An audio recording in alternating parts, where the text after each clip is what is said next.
రాష్ట్ర రైతాంగం పట్ల ప్రభుత్వానికి ఏమాత్రం చిత్తశుద్ధి లేదని, రైతుల పట్ల కపట ప్రేమ చూపడంలో, నమ్మించి మోసం చేయడంలో కాంగ్రెస్ ప్రభుత్వానికే సాధ్యమవుతుందని గౌడ సంఘం రాష్ట్ర వర్కింగ్ ప్రెసిడెంట్ బీఆర్ఎస్ రాష్ట్ర నాయకులు బుర్ర శ్రీనివాస్ గౌడ్ అన్నారు. రేవంత్ రెడ్డి ప్రభుత్వం రైతుల పట్ల ఏ మాత్రం చిత్తశుద్ధి ఉన్నా వెంటనే రైతు భరోసా నిధులు విడుదల చేయాలని ఆయన డిమాండ్ చేశారు. మున్సిపల్ ఎన్నికలు ముగిసినా తెల్లరే రైతు భరోసా నిధులు విడుదల చేస్తానని హామీ ఇచ్చిన ముఖ్యమంత్రి మాటలు ఏమయ్యాయని ఆయన ప్రశ్నించారు. ఇలా ఎన్ని రోజులు రైతులను మోసం చేసి పబ్బం గడుపుతారని రాష్ట్ర ప్రభుత్వాన్ని నిలదీశారు. ఇది ముమ్మాటికి రైతు వ్యతిరేక ప్రభుత్వమని, రైతుల పట్ల ఏ మాత్రం చిత్తశుద్ధి లేదని ఆయన ప్రభుత్వాన్ని విమర్శించారు.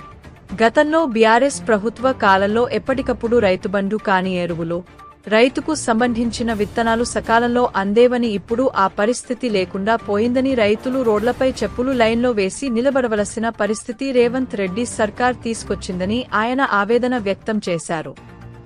ఇప్పటికైనా ఏ మాత్రం రైతుల పట్ల చిత్తశుద్ధి ఉంటే రైతు భరోసా నిధులను వెంటనే విడుదల చేసి రైతులను ఆదుకోవాలని ప్రభుత్వాన్ని బుర్ర శ్రీనివాస్ గౌడ్ డిమాండ్ చేశారు.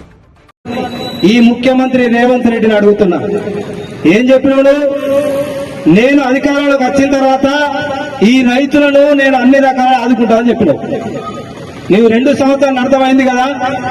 మరి గతంలో 10 సంవత్సరాలు ఆదుకున్నటువంటి ప్రభుత్వాలు మరి రైతుకు ఎన్ని రకాలు ఆదుకున్నది ఏందనేది ఇలా పల్లెల్లో చర్చ జరుగుతా ఉన్నది. రైతులను ఎంతో గర్వంగా గత ప్రభుత్వం ఆదుకున్న సందర్భాలు, రైతు చనిపోతే వారం రోజులు 5 లక్షల రూపాయల ఎక్స్గ్రేషియా మరి ఆనాడు ఇచ్చాడు. వారం రోజుల లోపల ఇచ్చాడు. రైతు బంధు సంవత్సరానికి 2 సార్లు కరెక్ట్ టైంకు మన అకౌంట్ లో డబ్బులు పడ్డాయి. మరి ఆనాడు మరి అకాల వర్షాలు పడితే మరి రైతులకు మన పంట పొలాలు నష్టం జరిగితే మరి రైతులకు పంట నష్ట పరిహారం ఇచ్చాడు. మరి అలా నువ్వేం చేస్తున్నావు? నువ్వు ఒక రైతు బిడ్డవే కదా, నీకు తెలియదా? మరి ఎందుకు ఈ రైతుల పట్ల నువ్వు అట్లా చేస్తున్నావు అని అడుగుతా ఉన్నాడు. ఆనాడు నువ్వు ప్రభుత్వంలోకి రావడానికి కారణం ఈ రైతాంగం కాదా అని అడుగుతా ఉన్నా. ఆలోచించారు ఏవైనా అప్పుడు టీఆర్ఎస్ ప్రభుత్వంలో మీకు రైతు బంధు 10,000 ఇస్తుంది కదా, మేము అధికారంలోకి వస్తే 15,000 ఇస్తామని చెప్పినావు. ఏమిచ్చినావు? 10,000కు ఇంకో 2,000 రూపాయలు కల్పించినావు. ఎన్నిసార్లు ఇచ్చినావు నీకు తెలియదా? ఇప్పుడు 2వసారి. ఇప్పటి వరకు రైతు బంధు గతి లేదు. ఇలా రైతులు ఆగ్రహంగా ఉన్నారు. అర్థం చేసుకో ముఖ్యమంత్రి గారు. ఇలా రైతు బీమా అయినా, రైతు బంధు అయినా, మరి రైతు చనిపోతే తక్షణమే సహాయమైనా మరి ఎందుకు ఆలోచిస్తున్నావు? ఆలోచించాలి కదా. నువ్వు ఎప్పుడు మైకు పట్ట నేను రైతు బిడ్డను, నేను రైతులకు ఏమో చేస్తున్నా అంటే ఇలా ఈ హుజురాబాద్ గడ్డ మీద ఈ నిరవధిక సమ్మె ఎందుకు ఇచ్చినని అడుగుతా ఉన్నాను. ఈ ప్రభుత్వానికి చిత్తశుద్ధి ఉంటే వెంటనే మన మున్సిపల్ ఎన్నికలే కాబట్టి రైతు బంధు వేయలేదు. ఈ మున్సిపల్ ఎన్నికలు అయిపోగానే రైతు బంధు వేస్తా అన్నాడు. ఇంతవరకు వేసినవా? ఇంతవరకు రైతు బంధు వేసినవా? ఇలా గ్రామాలలో ఒక చర్చ జరుగుతా ఉన్నది. కనుమానికన్నా మనం ఈ ప్రభుత్వాన్ని తెచ్చుకున్నాం, అరే అంతకుముందు ప్రభుత్వం పెట్టారు కదా అని చెప్పి ప్రజలు అనుకుంటా ఉన్నారు. కానీ ఇప్పటికైనా ఈ రైతుల పట్ల ఈ ముసలి కన్నీరు, ఈ డాన్సుల మీరు ఏదో చేస్తున్నామని మాట్లాడు పనిచేసి రైతులను ఆదుకోండి అని చెప్తా ఉన్నాం మేము. అంతేకాకుండా ఇలా ఈ రాష్ట్రంలో ఉన్నటువంటి రైతాంగాన్ని ఇలా హుజురాబాద్ గడ్డ మీద స్టార్ట్ అయింది. కానీ 30 జిల్లాలలో రైతాంగానికి చిన్నకారు సన్నకారు ఎవరైనా ఏ రాజకీయ పార్టీలో ఉన్న రైతులే. ఇలా ఏ కార్యక్రమం తీసుకున్నా నేను ఒక బీసీ గౌడ బిడ్డగా నేను చిన్నకారు రైతు అయినా ఇలా నేను ఒకటే చెప్తా ఉన్నా, ఈ ప్రభుత్వానికి హెచ్చరిస్తా ఉన్నా, నీవు ఎవరితో పెట్టుకున్నా కానీ ఇలా రైతులతో పెట్టుకుంటున్నావు ఖబర్దార్.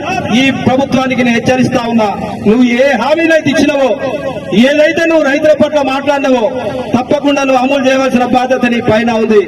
తక్షణమే డిమాండ్ చేస్తా ఉందా, రైతు బంధు తక్షణమే అమలు చేయి, ఇమ్మీడియట్ గా మీరు వేయండి, మరి రైతులను ఆదుకోండి.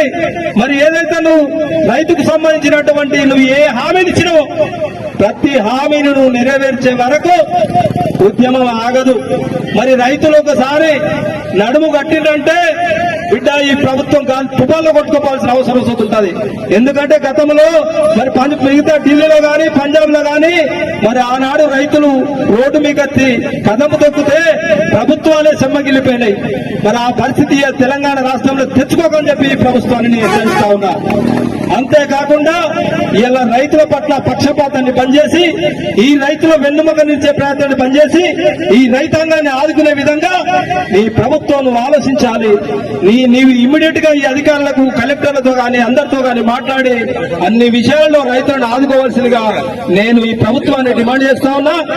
అంతేకాకుండా ఇలా సమ్మిరెడ్డి తీసుకున్నట్టు ఈ నిర్ణయాన్ని మరి ఈ రాష్ట్రంలో 30 జిల్లాల్లో మన బలంగా తీసుకుపోయి ఈ రాష్ట్ర ప్రభుత్వం పైన ఒత్తిడి తెచ్చి మన రైతులకు ఇచ్చిన హామీలను నెరవేర్చే వరకు ఈ ప్రభుత్వాన్ని నిలదీస్తాం, ఎండగడతాం. ఎక్కడైనా మేము తగ్గేది లేదని చెప్పి నేను గౌడ సంఘం రాష్ట్ర వర్కింగ్ ప్రెసిడెంట్ గా ఇక్కడ తీసుకున్నటువంటి ఈ సమ్మెకి నేను పూర్తి మద్దతు చేస్తూ మరి రాష్ట్రంలో ఉన్నటువంటి బీసీ ఎస్సీ ఎస్టీ బడుగు బలహీన వర్గాలారా, అందరూ చిన్న సన్నకారు రైతులారా, ఇలా ఇది ఒక కులాందో ఒక మతాందో కాదు, యావత్ రైతాంగ సమస్య ఇది. ఈ రైతాంగ సమస్య పట్ల మనం పోరాడాల్సిన అవసరం ఉంది. ముందుండి పోరాడితే ఎవరైనా పర్వాలేదు, వాళ్ళంటే మనం నడవాల్సిన అవసరం ఉంది.